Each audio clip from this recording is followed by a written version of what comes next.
Jane needs a job. She has a job. She works as a waitress at a local diner. She needs another kind of job, a role, a part, something. Anything to let her know she's on the right path. Anything to let her know she deserves more than a school variety show.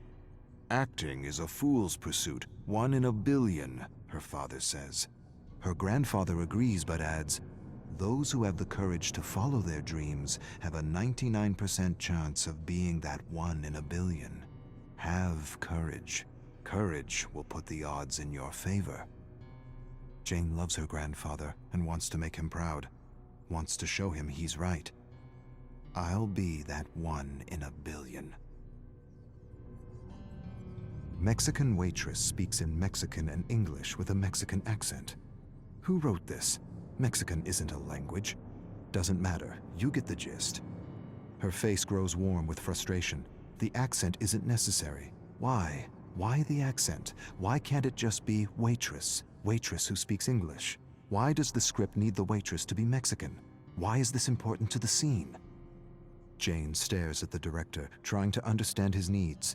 It brings flavor. What does that mean? It doesn't bring flavor. It perpetuates a stereotype. Yet, Jane says nothing. She says nothing because she doesn't want to be blacklisted as a social justice warrior. Doesn't want to be called a complaining minority.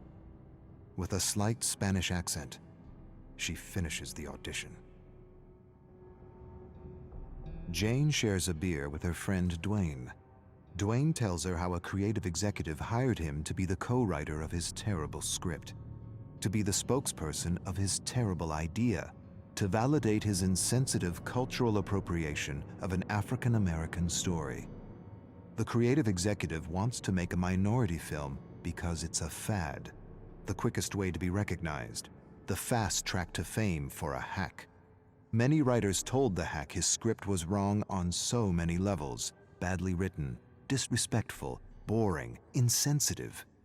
Dwayne refused to accept a script that was disrespectful to his cultural heritage, refused to attach his name to a project so the executive could avoid accusations of cultural appropriation, refused to validate an entitled interpretation of a minority story. The executive discredited Dwayne by calling him a social justice warrior, fired him. Jane sighs sadly for her friend. At least the script won't get produced. Dwayne raises a skeptical eyebrow. The hack has a friend with money, lots of money. He'll write, direct, and produce. Entitled hacks with friends in high places. It's how bad movies get made. They toast bad movies. Jane laughs. Not because it's funny, because it's true. It's been months. She hasn't worked. No calls, no auditions, nothing. Jane stares at the blank television screen. As a child, she used to imagine herself on television. She doesn't see herself on television anymore. Something is happening. She can't see herself succeeding anymore. She wishes for her shot, her 1 in a billion shot, but scripts for her are few and far between, nothing beyond the stereotype. Her agent shouldn't care. He should put her forward for all the female roles in her age range. She can play any female role, lead or support, and yet she only gets auditions for the spicy Latina, or the funny immigrant, or the waitress with the accent, never just woman, American. That's all she wants. She stares at the snowy television, tries to visualize herself as the star of a show, but can't. The phone rings. Her agent. An audition. A major part in a play, and it pays well. For a moment, just a moment, she feels like 1 in a billion. Jane's cell phone rings. She freezes on the sidewalk. This is it. And she doesn't know if she wants to answer or not. She can't take another rejection. Not for this part. This part is too important. She brings the cell phone to her ear, answers. She hears a voice she recognizes, her agent. He tells her how everyone enjoyed her audition, how everyone thought she was just fantastic.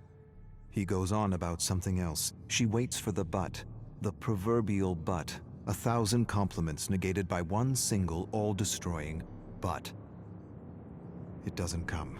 She listens to the trivial notes and waits for the polite rejection. Instead, "You got the part." She's not sure she heard right. "You got the part." She mumbles to herself. "I got the part." Her face grows numb with disbelief. She screams. Strangers turn to face her. Sorry. Dwayne helps Jane rehearse at a cafe.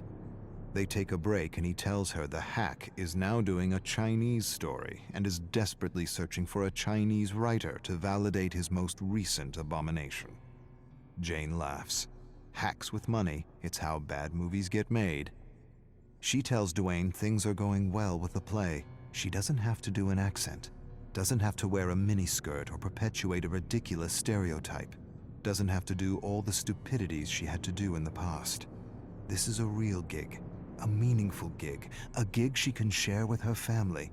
She knocks on the table. Dwayne laughs and says it isn't wood. She shrugs. He says he's happy for her and hands her a cutout from a magazine. Open audition for Quick Talk. He says he put in a good word for her. She'd make a perfect host. She thanks him, but the play takes all her time. Too bad. You're the most real person I know, and that's what the show needs. Authenticity. Last rehearsal before opening night, and she's nailed her role despite some last-minute changes to the script. She feels the adrenaline and a great sense of flow unlike anything she's ever experienced before. The director claps after the last line is delivered. He approaches her, tells her he's amazed, impressed, inspired. But he feels her character would work better with an accent. A what? The request undermines her, shatters her. Why? I don't understand. For giggles. It would be fun. The character doesn't need an accent. The character is fine without an accent. But it would add comic relief. Comic relief! That's what she is to this director, to the producers, to this industry. Comic relief. She stares at him, waits for him to burst out laughing, waits for him to say he's joking, waits for an apology that never comes. She sighs and feels the strength of her ancestors coursing through her veins, a strength that won't allow her to sell out, a strength that won't allow her to perpetuate a hurtful image of what it means to be an American. She shakes her head at the director. Find a comedian, asshole. She storms off stage. Those who follow their path beat the odds, even if the odds are 1,000,000,000 to 1. Bullshit.